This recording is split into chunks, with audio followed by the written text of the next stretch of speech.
If there is one thing in life that we love, Chris, it's a 4-day weekend. Yeah. Good afternoon, everybody. A good Thursday afternoon to you. Today is Thursday, August 31st, 2023. This is the South Side Beat. My name is Corey Crisan. Next to me is Chris Halicke. I am still nasally. I am chugging green tea. I'm trying, man. I can't Allergies are shake bad, this. man. They're getting bad. They're getting bad. I'm not in southwestern Pennsylvania right now, so I don't know what everybody's dealing with there.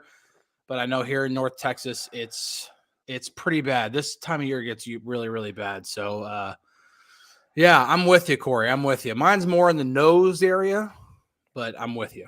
I'm deep in the cavity here. I mean, it is just awful. Oh, Mark right Malone now. already Right now. getting up. Okay, so obviously everybody can see what the title of the episode is. Next level for Kenny. Mark right here already. Word has it that Kenny's hands have grown a bit. I know one thing that's grown a bit, and that's the dog in him. The dog in him has definitely grown a bit because that dude is playing with a lot of confidence. Yeah, so obviously we're going to be talking a lot today about the next level for Kenny Pickett. And why is that important? Like, why is it important? Well, we talked about it a little bit yesterday about how deep this roster is, but obviously the Steelers need an answer on whether this is the actual next franchise quarterback because the gap between Terry Bradshaw and Ben Roethlisberger was painful. You had Bubby Brister and Neil O'Donnell and Mike Tomczak and Cordell Stewart and Tommy Maddox. And I'm not trying to, dog on all of those guys. Some of those guys had some really good moments, but that gap was way too long. And if the Steelers can go pretty much straight from Ben Roethlisberger to another franchise quarterback, that's a major win for this organization. One thing that I think gets lost in the shuffle is how hard it is to find and draft and scout and develop quarterbacks. It's been a very fortunate case in the recent history of the Pittsburgh Steelers where Ben Roethlisberger comes along in 2004. He's the right guy. And 2 Super Bowls later, here we are, right? Mm-hmm. And then it was kind of time, of course, every dog has his day. Yeah. And you go back in, you look at Kenny Pickett, you look at the rest of that draft class, and the fit for Kenny Pickett in the city of Pittsburgh and with the Steelers organization, it is just a stylistic match. It is a match of personalities. Mm-hmm. It is a fit in terms of not just system for Matt Canada. Let's not forget Matt Canada helped recruit Kenny Pickett to Pitt. Yep. It's also just a guy that this city can lean on to back them up. And as a representative of the Pittsburgh Steelers, of the football franchise, the number one, potentially, definitely NFL brand, one of the top easily 3 or 4 brands across all of sports.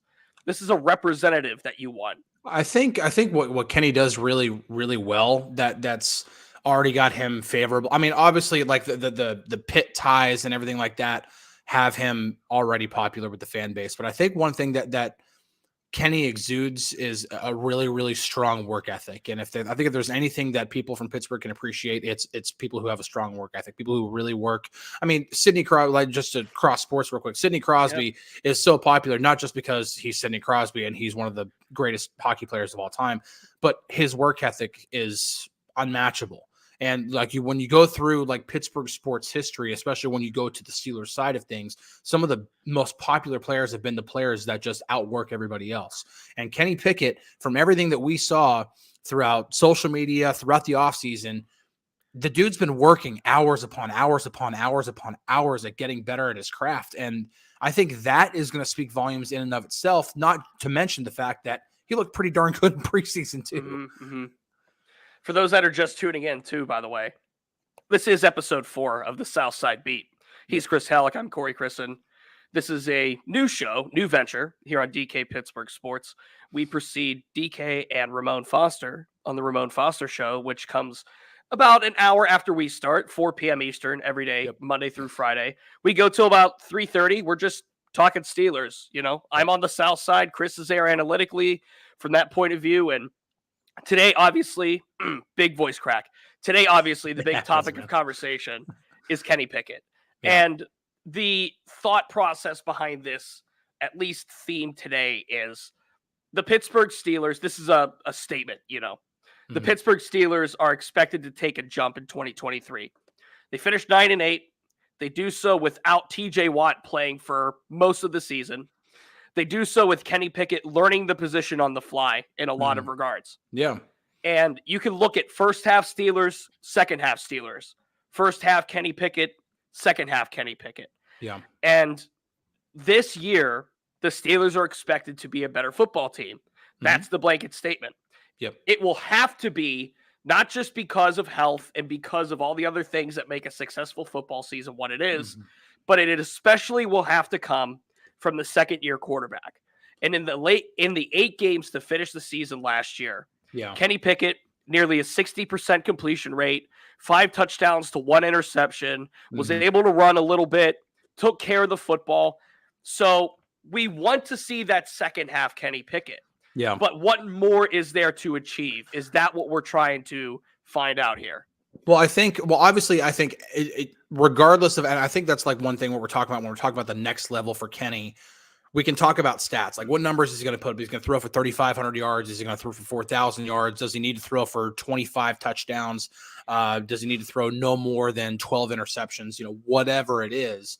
But I think ultimately the main number that everybody's going to be looking at is wins. How many games is he helping this team win?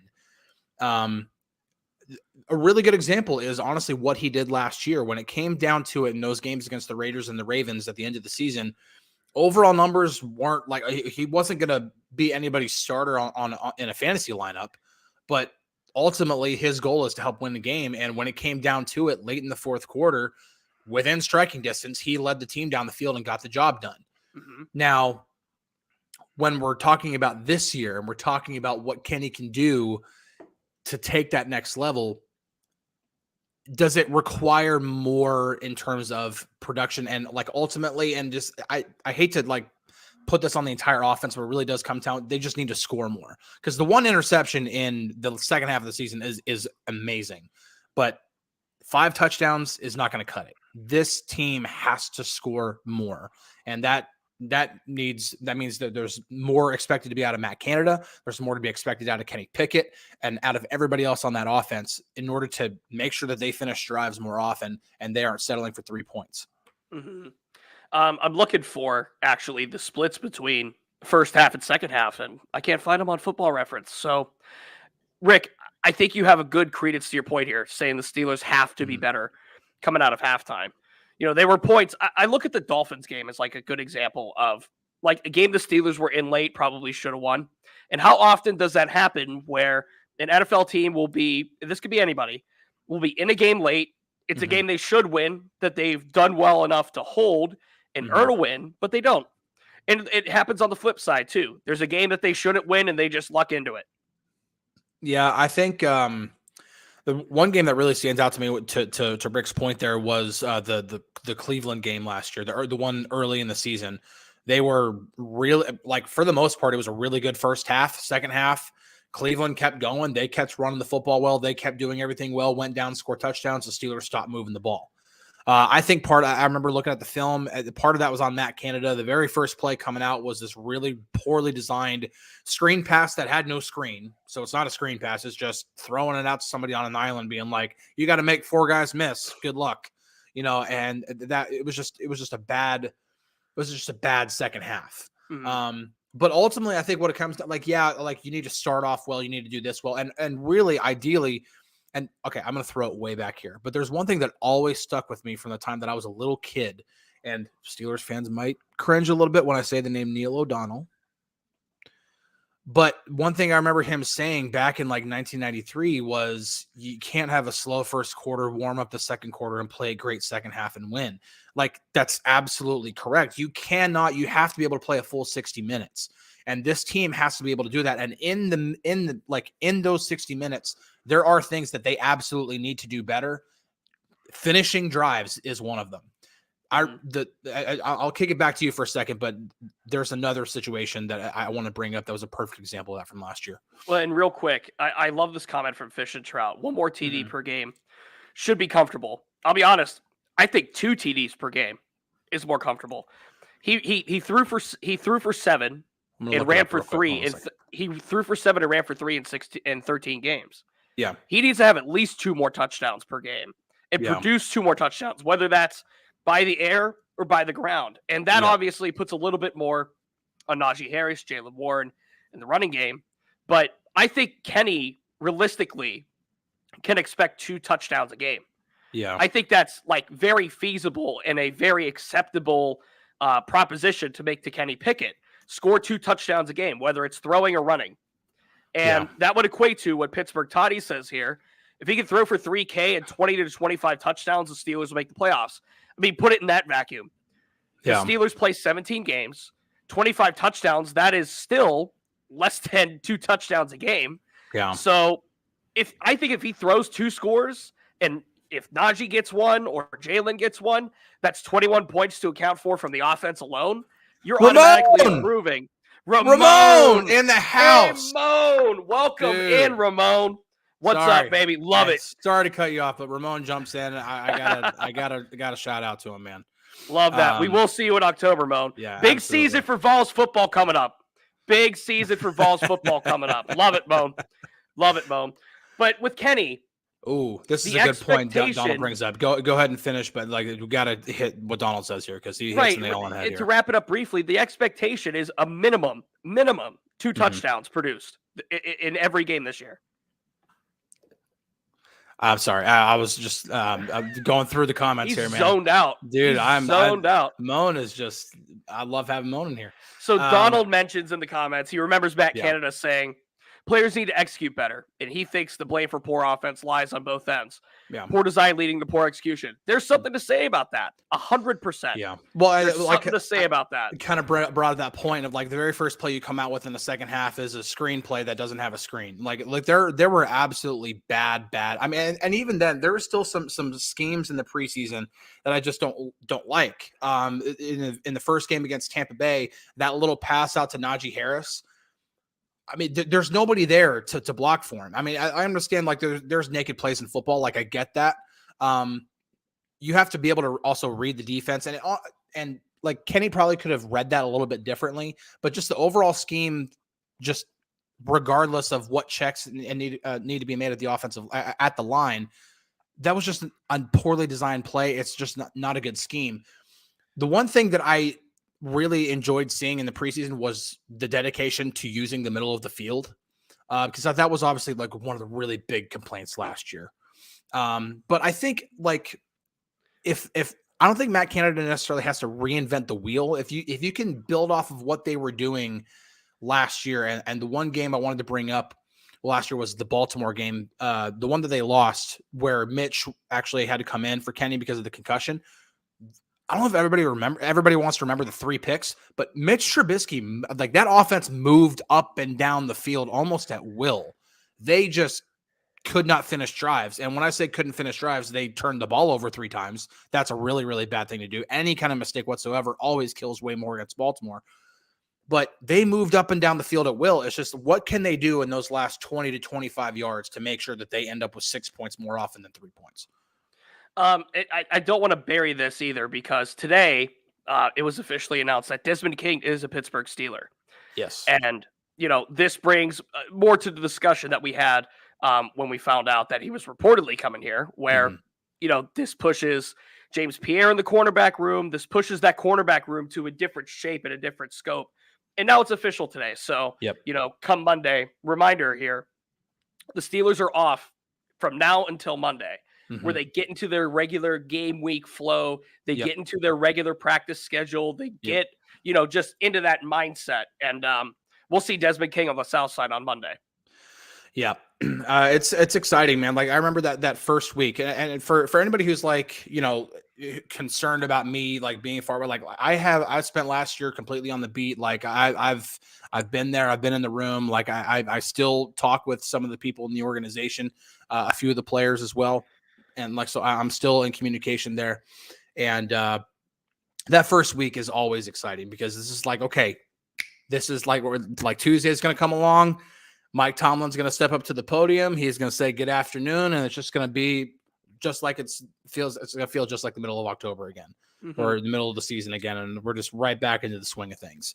It's that first week is always a lot of fun, and going ahead with this 53-man roster, man, they're set up really, really good. And we're talking about with Kenny possibly taking a big step forward this year, man. I honestly think the sky's the limit.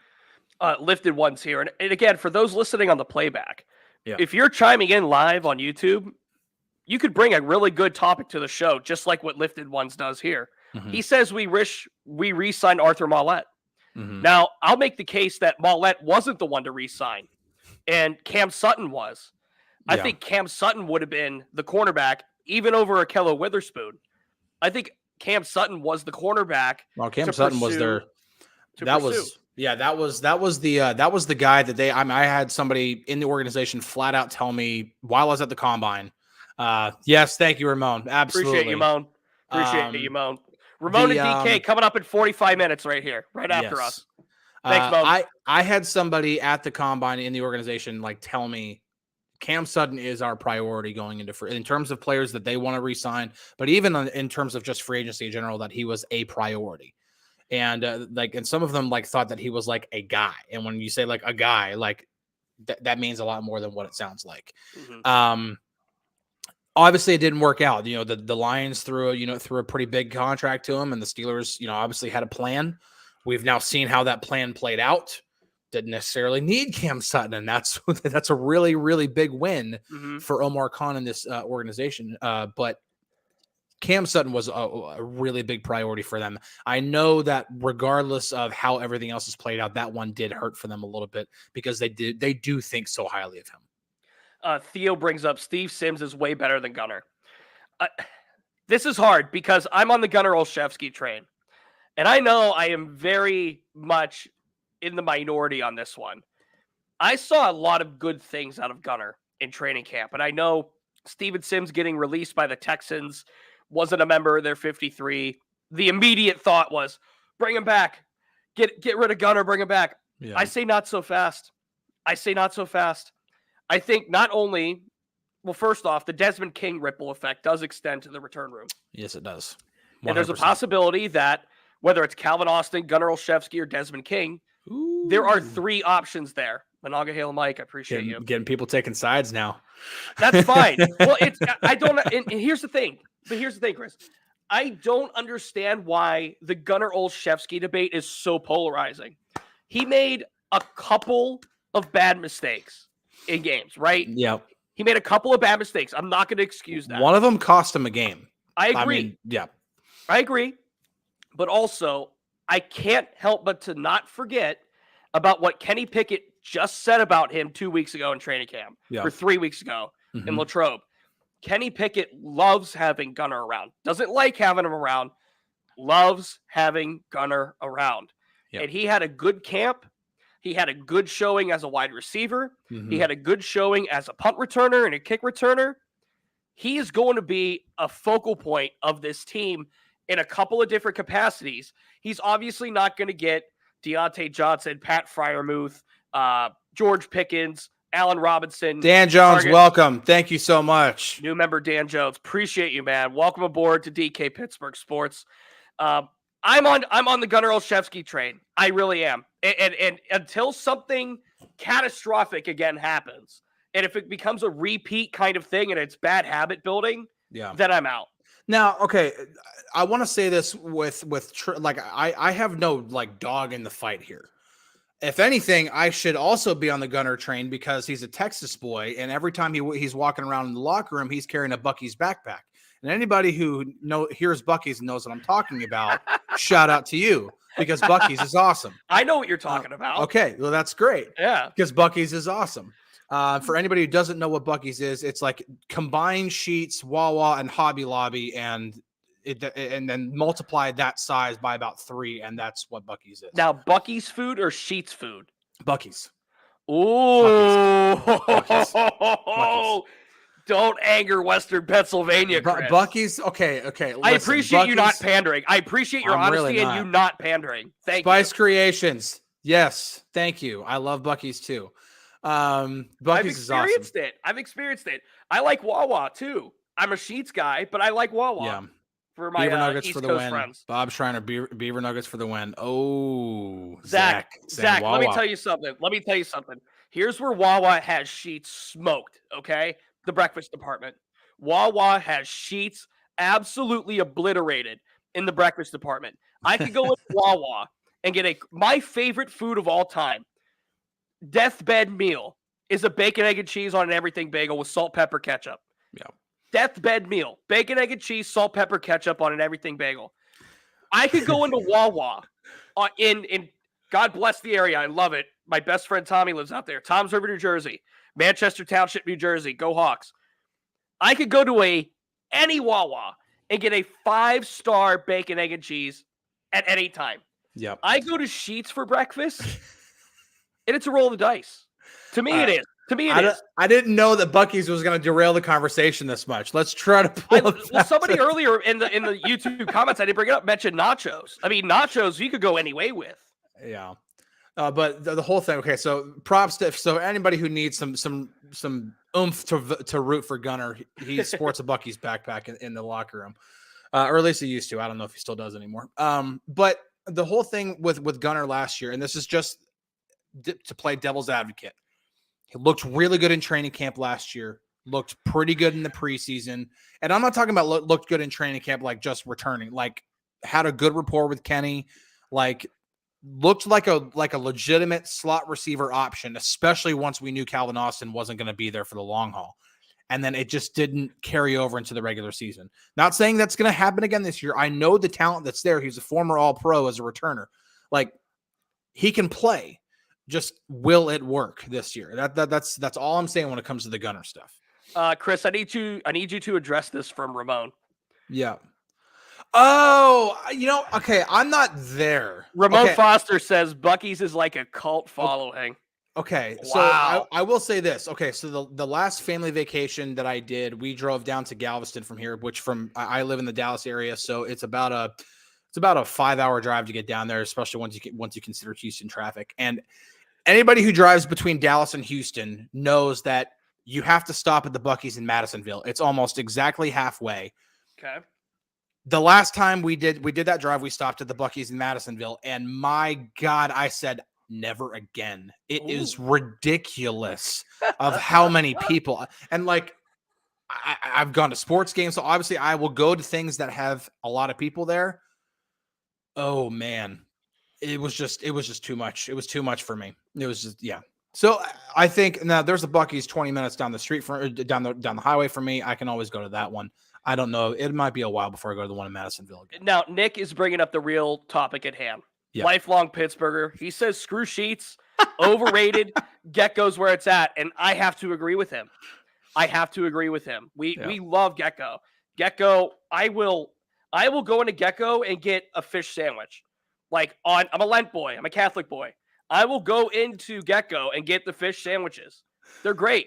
They are great. The Pilgrim during Thanksgiving time at Gecko is that's one thing that one way or another, if I get back to Pittsburgh around that time, we'll be getting a Pilgrim while I'm there. See, look, we don't have to be all football. It's amazing. Food is, listen, you don't have to look at me. You don't have to tell me twice about talking about food. Okay.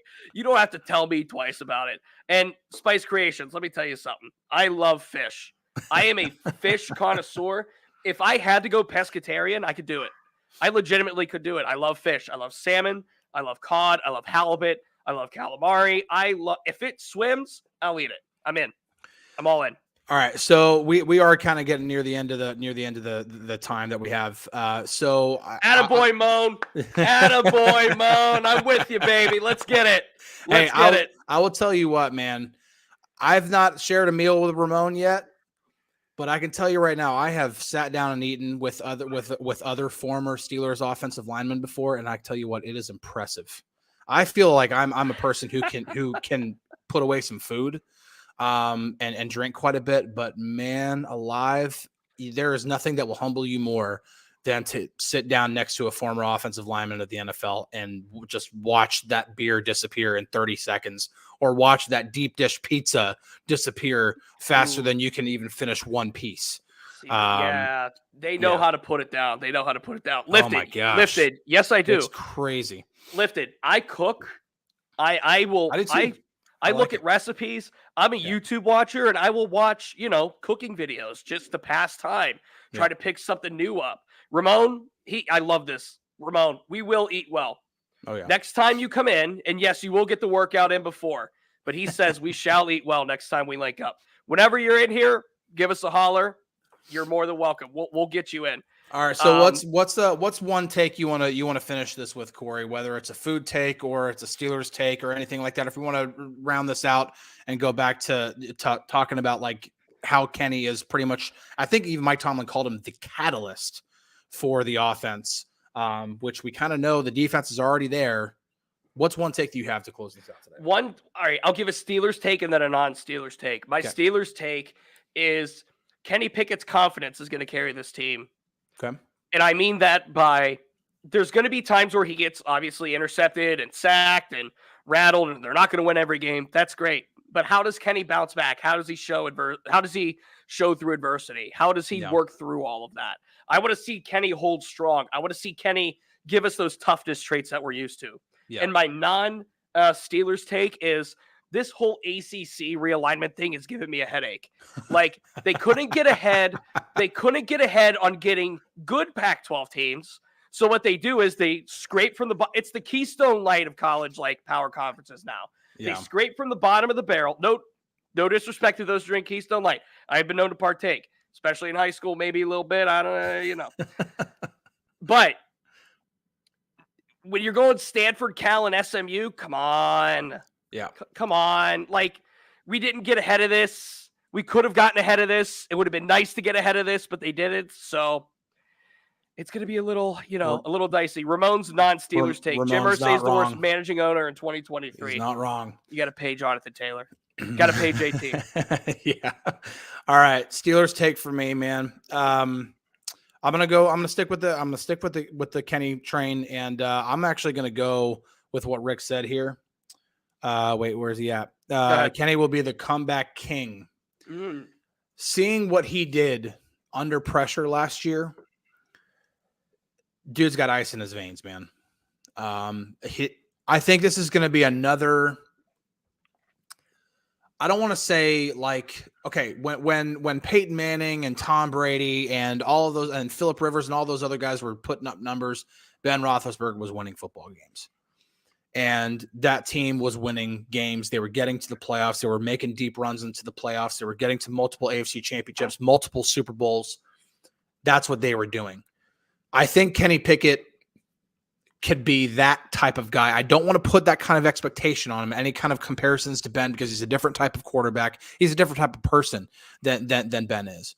But having that kind of ice in your veins is a huge trait to have. I think that transcends stats and transcends fantasy value and all that kind of stuff. And so that to me is one of the reasons why you should be confident in Kenny Pickett. It's not because he's going to go off on stats or anything like that. It's because the dude doesn't buckle under pressure. And that is a great trait, probably one of the most valuable traits to have for a quarterback.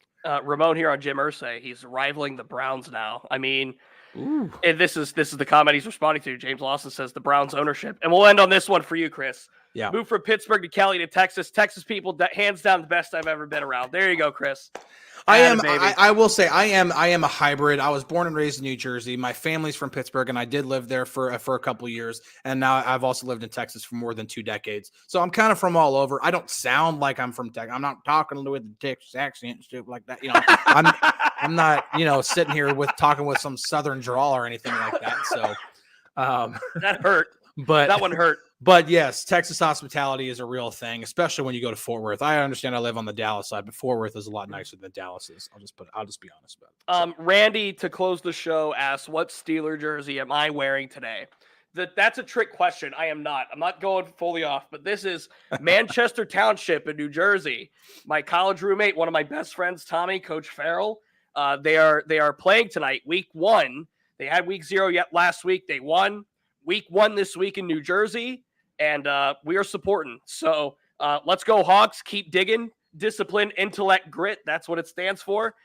Let's get it. We're excited for that. DK and Ramon coming up in 30 minutes right here on DK Pittsburgh Sports. Appreciate you all tuning in. Appreciate you all chiming in. I'm going to go ice my throat, maybe have a little more tea, maybe just sleep. I don't know.